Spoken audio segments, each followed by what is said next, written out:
Hey y'all, I'm James Wright and welcome to my shop. Today we're taking a look at several one-coat finishes and then spreadsheets.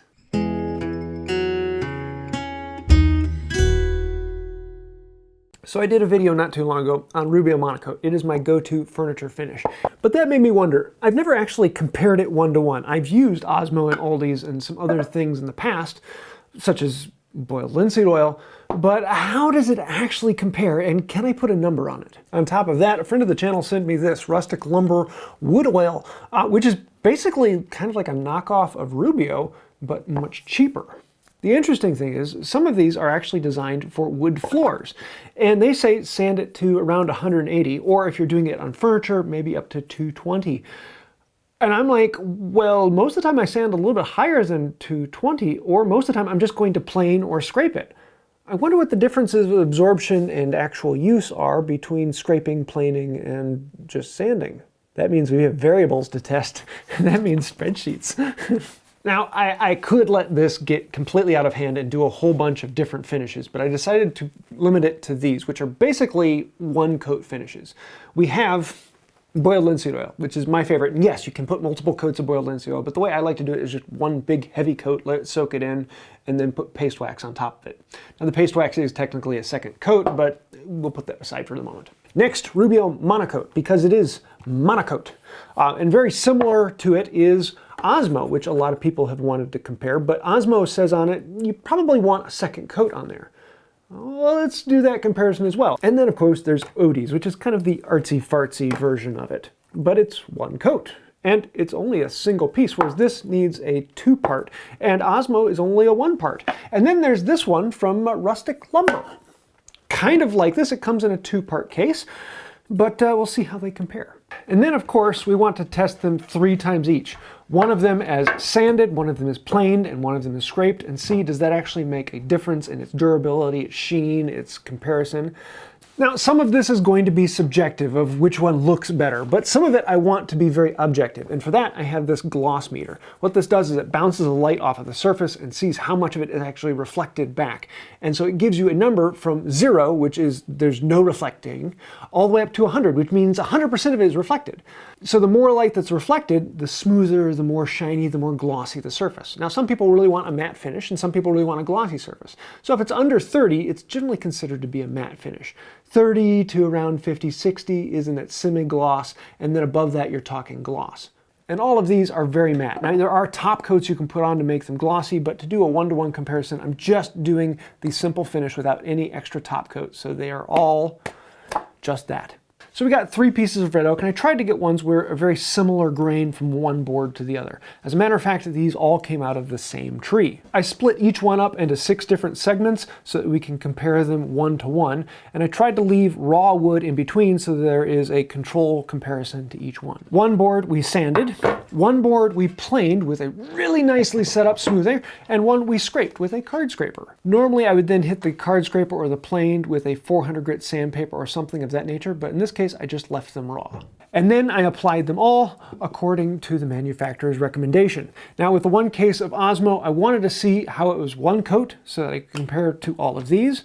And then I also did another one where I put on a second coat as well, so you could see according to the manufacturer's directions. For the boiled linseed oil, I also put on my homemade paste wax on top of it. So yes, it is actually 2 coats, but I like it. It was interesting to see that there was a difference between the 3 in their reflectivity with just the raw wood. Sanded was really, really matte. There were a lot of crags and cuts into it that bounced the light in all different directions. Planed was the shiniest of all of them because it tends to slice the fibers. Whereas scraped is a little bit more rough. It doesn't actually slice the fibers quite as much, so you're not going to get quite the shiny surface. But how exactly does that correlate to the finished product? After applying all the finish, I let them sit for 2 weeks, and then we came back and took off the tape and saw what we had underneath. It was interesting to see that across the board, the sanded one was the most matte finish of all of them. You got the least sheen off of the sanded surface. And to the feel, the sanded one actually feels the roughest. The smoothest one is the one that's planed. The one that's scraped actually feels like it has a little more of a grain rise after the finish. And so across the board, the one with the highest sheen was planed, the one with the lowest sheen was sanded. So for numbers, bare wood averaged 11.5. So 11.5 out of 100. That's how much of the light actually bounced back. In order of the most matte to the most shiny, Odie's was the most matte at 13.5. Osmo and Rustic Lumber tied at 14.7. Then Paste Wax at 19.4 and Rubio Monocoat at 19.8. And then Osmo with its second coat all the way over here at 25.8. One of the most important topics to me is the ease of use. And I love boiled linseed oil because it's really simple. I just coat it on, I let the wood soak up as much as it wants. After about 15 minutes or so, I wipe off the excess and I apply paste wax right over it. A couple minutes later, I'm going to come back and I'm going to polish off the paste wax and I let it sit, and that's it. It's a very simple, anyone can kind of do it. It's really hard to mess up. Rubio Monocoat is one I absolutely love because it looks very, very similar. However, you do have to mix the two parts together, and I found that to be a little bit annoying, especially with the lid. It's not quite as good, but it smells amazing. I really, really like that. I expected the Rustic Lumber to be very similar to Rubio Monocoat in that it's also a two-part. It also goes through a little bit of a annoying part with the cap and lid, though I do like the cap and lid on this a little bit more than the Rubio Monocoat. The downside to it is it doesn't smell quite as good as the Rubio Monocoat. And I know that sounds odd, but I love the smell of this stuff. It makes the application so much more enjoyable. And I just didn't get that same enjoyment out of applying the Rustic Lumber. The Osmo, again, it's really simple, but the nice thing is it's only one part. You wipe it on, you let it sit for a while, you wipe off the excess, and you polish it down. Really quick, really easy, one coat, except for, oh, it does say a second coat. And in between the second coat, you have to sand it again. And so that whole second coat thing just kind of makes it annoying. But I guess it is about the same as boiled linseed oil. And then there's Odie's. This stuff, you wipe it on, you let it sit, you wipe off the excess and you polish it, and you're done.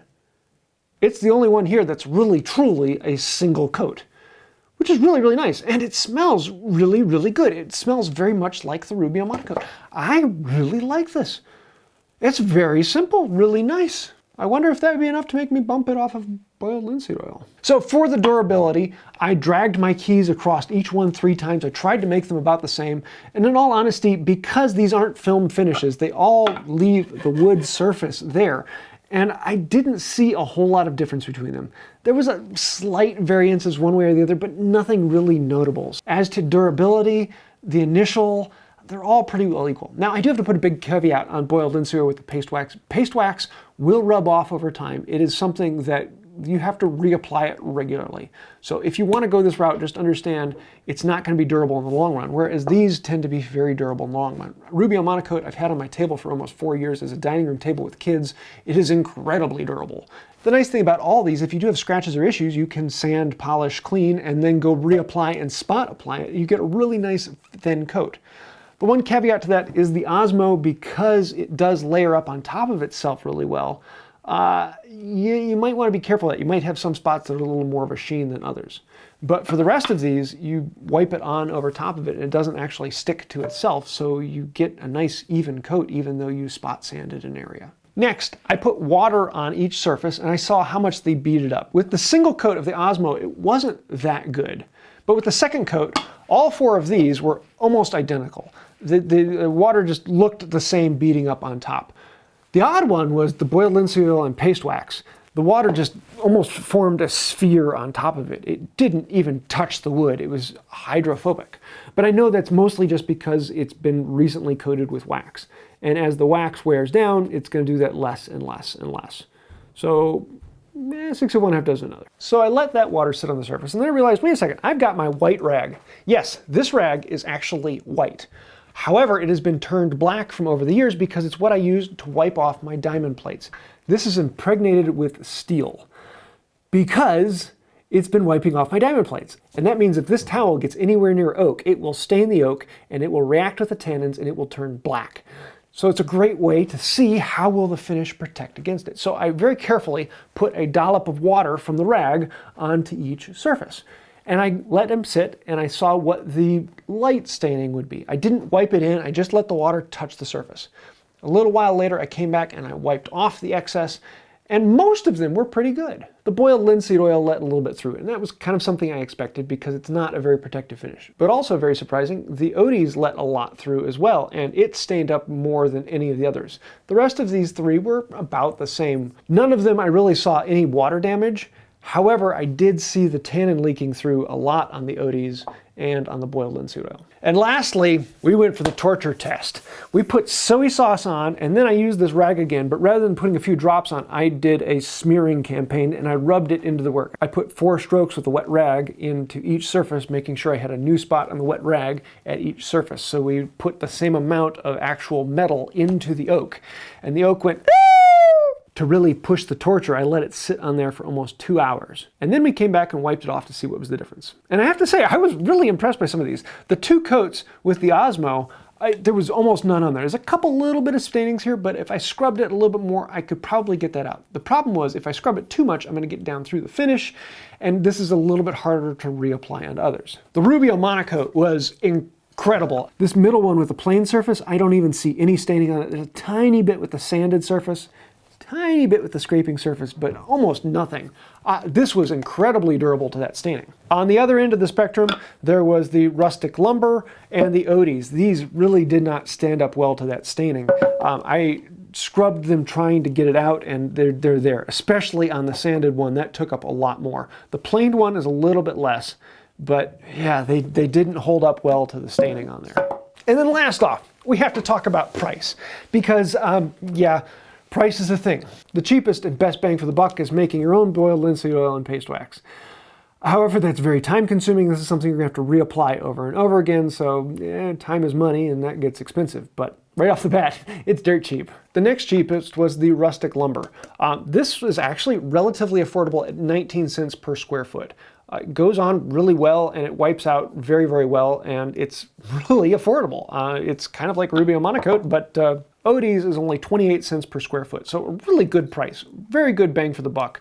Just not quite as durable, so I don't know. But then Osmo is also 28 cents per square foot, but that's only with a single coat. If you go with the double coat, you're doubling the price, and now it's going up to 56 cents per square foot, making it by far the most expensive of all of these, because the double coat is what they say. Rubio Monocoat is slightly less than the double coat of Osmo, but it's still 47 cents per square foot, which is very expensive compared to all of the others. But it is the one that stood up the best to all of them in the staining test. The last aspect we have to talk about is appearance. In all honesty, these all look right about the same. Osmo might be a little bit lighter than the others, and boiled linseed oil might end up being a little bit darker than the others. But in all reality, if you were to line these up side by side and tell me to pick which one was which, I would not be able to do it. They are all really, really, really, really close in the look. They all give you an oiled finish look, which is relatively standard, and across the board, they're all pretty similar. So if you want to see all the numbers, I will leave a link to them in the description down below. And it does make me want to do a little bit more of an in-depth test on other things, because I like big spreadsheets, and this one's really not that big. I can fit the whole thing on 2 sheets of paper. So fairly simple. And it's not really a great scientific test because I should have far more samples on here, and there's a lot that's very subjective, and I'm saying, you know, this one's a 3 and that one's a 4. I want something that's far more objective, but you get what you get. So has anything changed for me? One of those is Odie's. This was incredibly fun to apply. Very simple, 1 coat and done, and it is even simpler than boiled linseed oil. It gives me almost the exact same look as boiled linseed oil. It's not quite as durable in the short term, but it's a 1 coat and done, and I don't have to reapply it as much as I would boiled linseed oil. So I'm thinking I might use this in some places where I would have used boiled linseed oil. I don't think that this is up to the snuff of being a furniture finish for me. It's just not quite as durable. It stains a little bit easier, and I don't know about that. If I'm making a dining room table, my go-to is still Rubio Monocoat. This is incredibly durable stuff. I'm not seeing any staining on there, and from my experience on the table for 4 years with kids, it is incredible how well things stand up to being able to use that. But it is a little fiddly, and it is rather expensive. If I were pushed for money and I'm looking for something that's really good bang for the buck, it may not be quite as durable as the Rubio Monocoat, I would actually be looking at the rustic lumber. For the price, this is a really good deal, and it is relatively durable. It goes on and looks very similar, with the small caveat of the tanning got through a little bit more. In all honesty, I really wasn't impressed with Osmo. It was one of those where I can't find a niche where it would work that one of these wouldn't. Especially with it being recommended to have 2 coats. Yeah, if you're looking for something that's a little more glossy, something that's a little bit more of a film finish, then this is a little bit better. But for all of these, they do also offer top coats that you can put on that second coat, and you can get an even better film finish on top of this than you can with 2 coats of the Osmo. And there are lots of different top coats that can go on top of these to make them far more durable or make them far more of a film finish or a sheen or something you're looking for. Maybe I'll do a video on those sometime in the future. One of the things I like to do with spreadsheets is give it to people so that you can actually go in and put your own numbers in there and find out which one is most important to you. Underneath each one, I actually have a place where you can put a weighting value to all of these different parameters, and you can see how they all rank out. If I actually had to put a number on them and rank them all out and put numbers on them, it would fall out like this. Boiled linseed oil, number 1. It's cost effective, it looks great, it's easy to put on, it's just a dumb finish that anyone can put on. The next 3 places are really, really close. At 165.8 is Odie's. At 165.7 we have Rustic Lumber. At 161 we have Osmo 1 coat. Then down at 132 we have Rubio Monocoat, and then last we have Osmo 2 coat. But that's mostly because probably the biggest thing I choose is how easy something is to apply and how much I enjoy the process. And that's why I really like these, because I really enjoy the process. But if durability or stainability is the most important thing, things would be switching around and changing quite a bit. Or I could be looking at price and things change around again. And so that's why you really can't say that one is any better than another. You've got to kind of put your own weights on there and find out what it is. And if you want to do that, you can make a copy of the spreadsheet, put your own weights on there, and see what pops out for you. So I hope you like this interesting little dive into finish and what is coming out of it. Is there anything that stood out to you? Anything that was surprising? To me, it was all kind of expected, other than the Odies. I've used it in the past, but I didn't realize quite how much it is. It really surprised me. I might be getting more of that. I was also very surprised by actually doing the comparison of how they all stained. Rubio Monocoat is incredibly durable, but man, for the price, Rustic Lumber, that's really nice stuff. So which one would you choose? What would you use it on, and what applications would work well for you? I'd love to hear that down below. And if you do put a comment down below, thank you. You are helping out the channel. Anytime you hit like, comment, share, subscribe, those really help us out. Even if you want to be one of the people who just put comment down below, thank you. There's a whole crew of people doing that, and I absolutely love that. If you want to go even farther, there's a bunch of names over here, and those are all really, really, really cool people. They are all patrons on Patreon, because without patrons, we wouldn't exist. We are completely sponsored by you. One patron actually sent this one to me, and with the patron income, I can buy some of the others, and I have time to spend on this. So if you like this kind of content and you'd like to support with that, think about becoming a patron or helping us out becoming a member here on YouTube. We have special perks for both, and that really means more than I can say. So I think that'll do it for now. And until next time, have a wonderful day. Whew, that's another video done. Or I could say, it's finished.